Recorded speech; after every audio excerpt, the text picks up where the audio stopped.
Aku adalah bangku tua, kayuku sudah kusam, seratku retak oleh hujan dan panas yang datang silih berganti. Aku tidak pernah pergi kemana-mana, tapi aku melihat banyak hal berlalu. Aku mendengar langkah-langkah yang datang dengan harapan dan langkah-langkah yang pergi dengan kelelahan.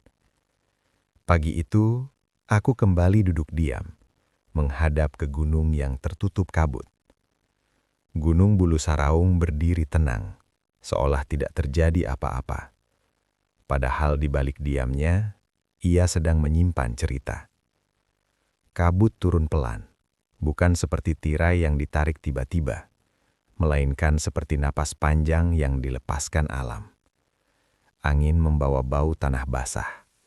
Burung-burung terdiam lebih cepat dari biasanya. Ada firasat yang sulit dijelaskan. Sesuatu yang membuat pagi terasa lebih berat. Di langit yang sama, sebuah pesawat melaju dengan rutinitasnya, membawa manusia-manusia yang percaya bahwa perjalanan ini hanyalah bagian kecil dari hidup mereka. Tidak ada yang menyangka bahwa langit hari itu tidak sedang ramah. Gunung tidak pernah menjanjikan keselamatan. Ia hanya berdiri, setia pada hukumnya sendiri. Cuaca di pegunungan berubah tanpa meminta izin. Kabut bisa turun dalam hitungan menit. Angin bisa berbalik arah tanpa peringatan. Hujan bisa datang bukan sebagai berkah, tetapi sebagai penghalang. Di ketinggian, setiap keputusan adalah pertaruhan, dan setiap detik memiliki beratnya sendiri. Ketika kontak itu hilang, tidak ada suara keras yang terdengar sampai ke bangku tua ini. Tidak ada ledakan yang disaksikan mata. Yang ada hanyalah keheningan yang tiba-tiba membesar.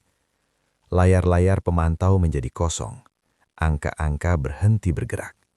Bagi sebagian orang, itu hanya informasi singkat.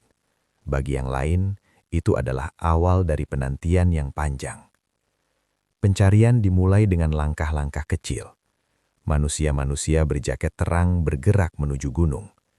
Mereka membawa tali, membawa harapan, dan membawa ketakutan yang disimpan rapat di dada.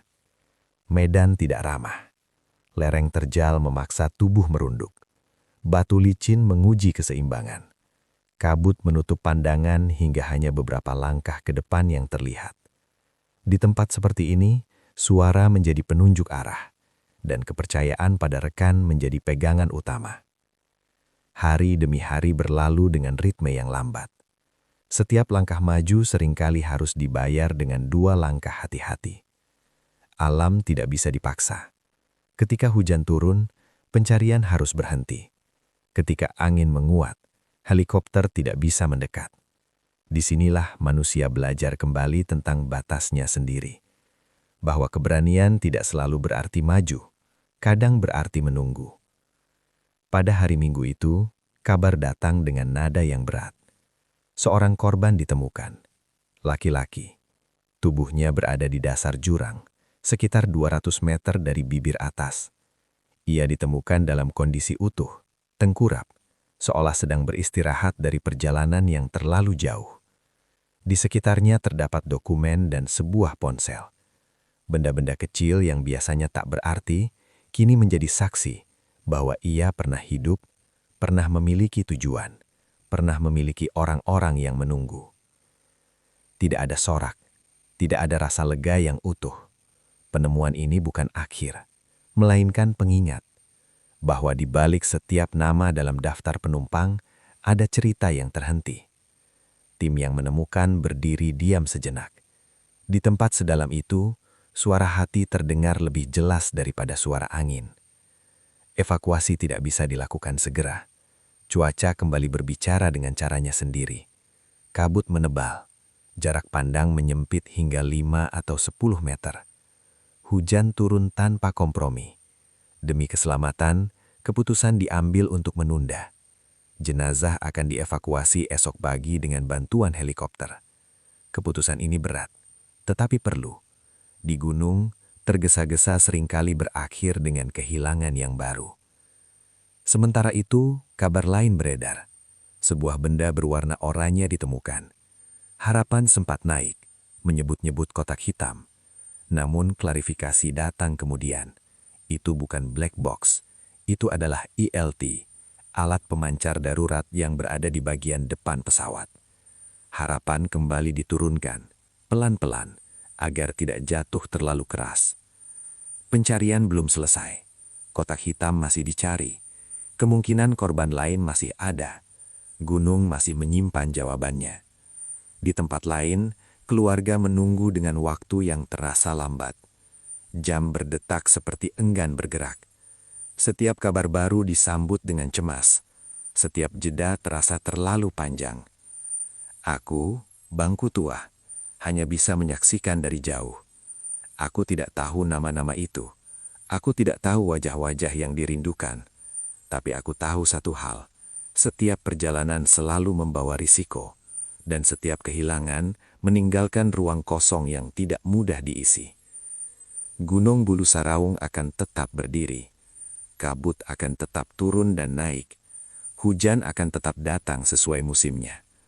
Manusia akan terus belajar dengan cara yang sering kali menyakitkan tentang batas antara kendali dan kepasrahan.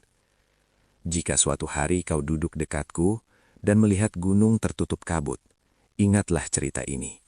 Ingatlah bahwa di balik berita singkat dan angka-angka, ada kehidupan yang pernah berjalan di sana. Ada rencana yang tidak selesai. Ada pulang yang tertunda selamanya. Aku, bangku tua. Tugasku hanya satu, mengingat. Dan selama aku masih di sini, cerita-cerita seperti ini tidak akan benar-benar hilang. Aku akan melanjutkan ceritaku. Karena 2 jam bukan waktu yang singkat. Dan ingatan tidak pernah selesai dalam satu tarikan napas. Setelah hari itu, gunung tidak serta-merta menjadi sepi. Langkah-langkah manusia masih terdengar, lebih pelan, lebih hati-hati. Setiap pijakan seperti mengucapkan permisi kepada tanah. Setiap tali yang diturunkan membawa doa yang tidak diucapkan dengan suara. Malam di gunung datang lebih cepat. Kabut turun lagi, menutup bekas-bekas jejak yang tadi siang masih terlihat. Api kecil dinyalakan sekedar untuk menghangatkan tangan. Di sela nyala api, wajah-wajah tampak letih. Ada yang menatap tanah, ada yang menatap kosong ke arah jurang. Ada pula yang menatap langit, seolah berharap jawaban turun bersama bintang.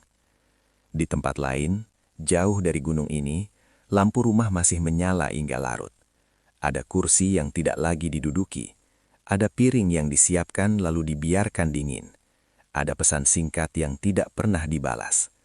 Waktu di sana tidak bergerak seperti biasanya. Ia melambat, bahkan kadang terasa berhenti. Gunung tetap diam. Ia tidak menjelaskan apapun. Ia hanya menyimpan. Di sela batu dan akar, potongan-potongan kecil berserakan. Masing-masing membawa kisahnya sendiri. Setiap benda yang ditemukan dicatat, dibungkus, diperlakukan dengan hormat. Karena di balik logam dan kain, ada kehidupan yang pernah bernapas. Pagi berikutnya datang dengan cahaya yang ragu-ragu. Matahari muncul sebentar, lalu kembali disembunyikan awan. Helikopter berputar di kejauhan, suaranya memecah kesunyian. Angin dari baling-balingnya menggoyangkan dedaunan. Debu dan kabut berputar bersama, seolah alam dan mesin sedang bernegosiasi. Evakuasi bukan sekedar memindahkan tubuh. Ia adalah proses panjang yang menuntut kesabaran. Setiap gerakan harus tepat. Setiap tarikan harus seimbang. Kesalahan kecil bisa berarti bahaya baru. Mereka yang bertugas tahu itu. Karena itu, mereka bergerak pelan, mengikuti irama gunung, bukan memaksanya. Aku duduk diam, mendengarkan cerita-cerita yang sampai kepadaku lewat percakapan lirih. Tentang bagaimana rasanya turun ke jurang sedalam itu. Tentang bagaimana sunyinya saat pertama kali melihat tubuh yang tak lagi bergerak. Tentang bagaimana seseorang harus menelan ludah sebelum berbicara melalui radio. Jam terus berjalan. Siang berganti sore. Sore berganti malam. Pencarian belum selesai. Masih ada yang harus ditemukan. Masih ada jawaban yang dicari. Kotak hitam itu bukan sekedar benda. Ia adalah suara yang tertinggal, penjelasan yang dinanti, kepastian yang dibutuhkan untuk melangkah ke depan. Menunggu adalah bagian terberat. Menunggu tanpa tahu hasilnya. Menunggu sambil berharap dan bersiap untuk kecewa. Menunggu sambil mencoba tetap kuat di depan orang lain, lalu rapuh ketika sendirian. Aku sering melihat manusia berusaha mengendalikan segalanya. Mengukur, menghitung, merencanakan. Tapi di hadapan gunung, semua itu menjadi kecil. Yang tersisa hanyalah niat dan ketulusan.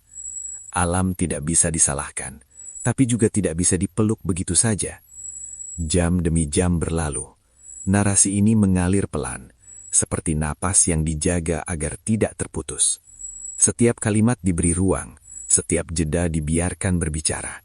Karena cerita seperti ini tidak cocok dikejar-kejar. Di suatu titik,